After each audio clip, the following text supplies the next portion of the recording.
welcome to TSW News. Don't forget to like, comment, and subscribe in order to catch up with the latest updates from this channel. And so, it's finally come a day of reckoning for Keir Starmer. Rosie Duffield, one of the first Labour MPs to resign from the party since Keir Starmer came to power in July. So she's written a full-blown resignation letter, basically highlighting and documenting, in her opinion, Keir Starmer's failings to date as the current Prime Minister of the UK, of representing the Labour Party. And here's what she said in full. Dear Sir Keir, usually letters like this begin, "It is with a heavy heart. Mine has been increasingly heavy and conflicted and has longed for a degree of relief. I can no longer stay a Labour MP under your management of the party, and this letter is my notice that I wish to resign from the Labour Party whip with immediate effect. Although many last straws have led to my decision, my reason for leaving now is the programme of policies you seem determined to stick to, however unpopular they are with the electorate and your own MPs. You repeat often that you will make the tough decisions and that the country is all in this together. But those decisions do not directly affect any one of us in Parliament. They are cruel and unnecessary, and affect hundreds of thousands of our poorest, most vulnerable constituents." And obviously, let me just pause there. She's making reference to the cuts to the winter fuel payments, which was absolutely abhorrent. And it was a personal decision of Keir Starmer to make that cut as of immediate effect, which has affected thousands and thousands of poor pensioners. So let me carry on.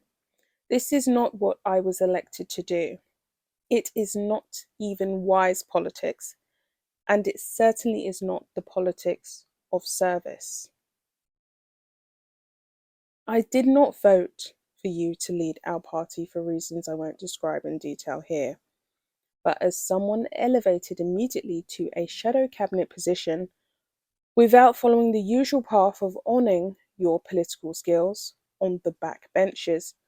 You had very little previous political footprint. And of course, she's making reference here, let me just interject, to what she calls nepotism. And she believes that a lot of people in the party have been elected to positions of power due to having relations or friendships within the party, and they haven't actually proven their worth. Back to her resignation letter.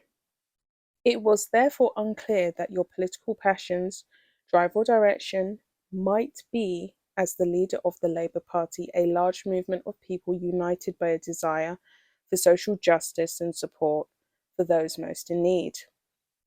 You also made the choice not to speak up once about the Labour Party's problems with anti-Semitism during your time in the shadow cabinet, leaving that to backbenchers, including new MPs such as me.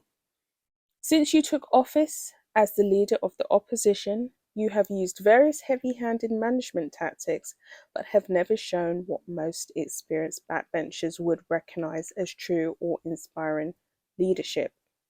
You have never regularly engaged with your own backbench MPs, many of whom have been in Parliament far longer than you, and some of whom served in the previous Labour government.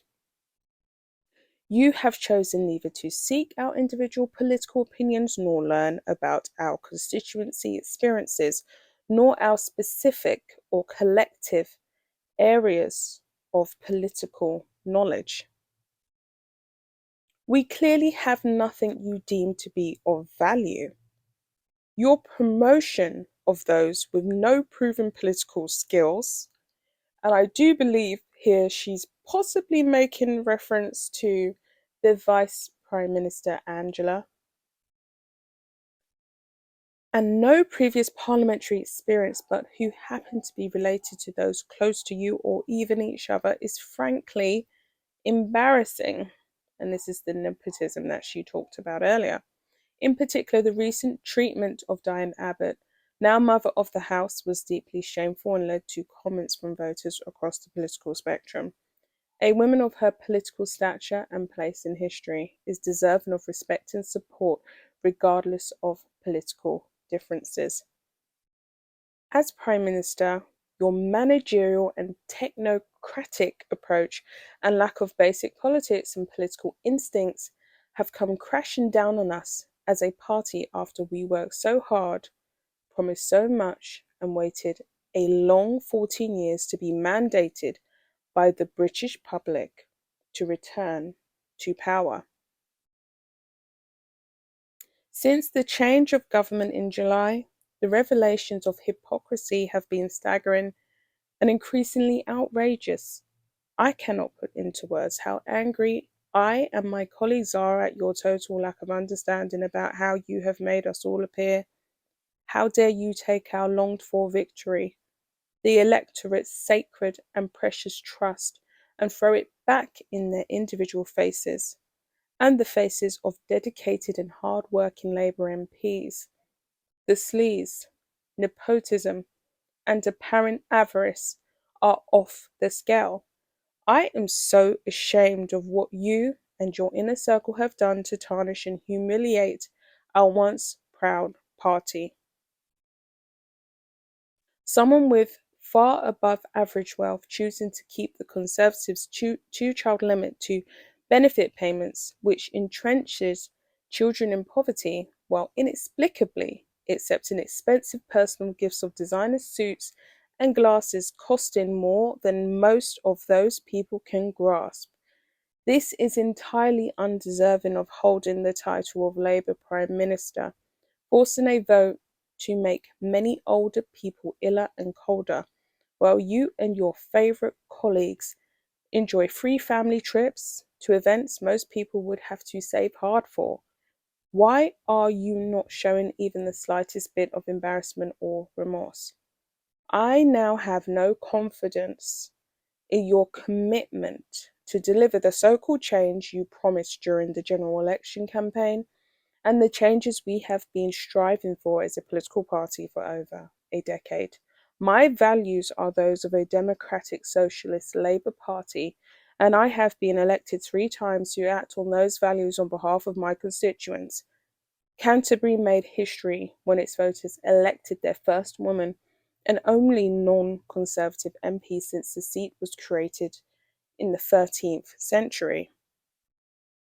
My constituents elected an independent-minded MP who vowed to put constituency before party and to put tackling the issues that most affect us here.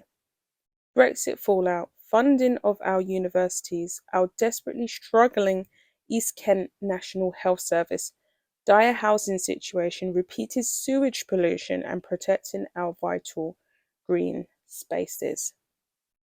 I am confident that I can continue to do so as an independent MP guided by my core Labour values.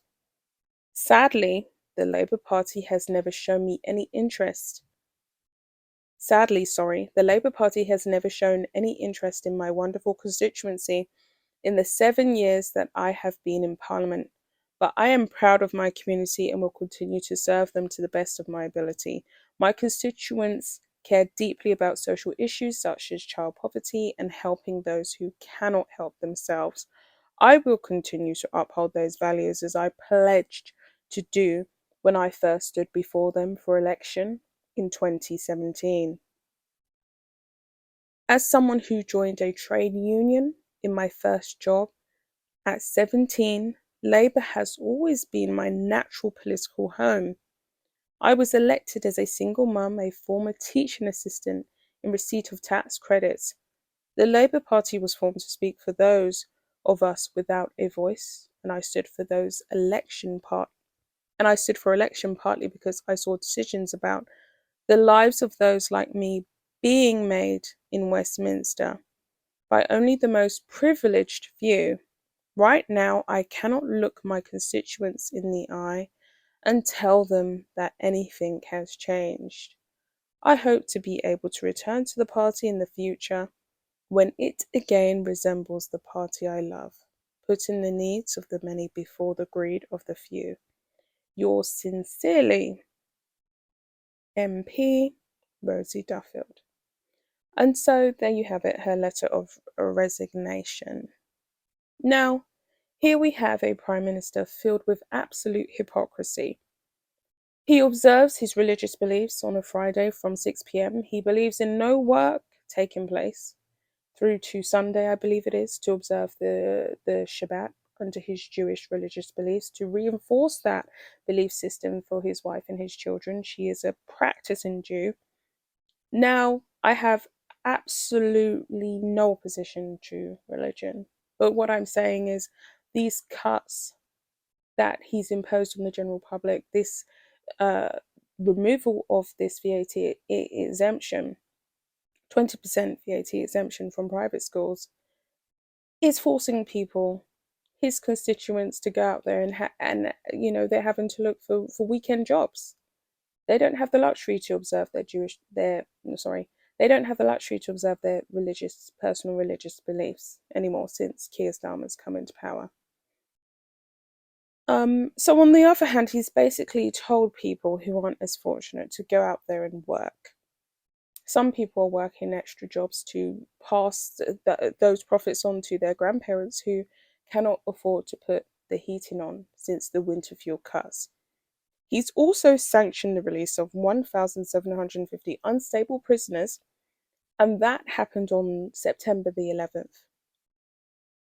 Now, a lot of prisoners themselves said that they believe that these early release programs haven't been well thought out, and they do not believe that certain prisoners should be getting released back into their communities.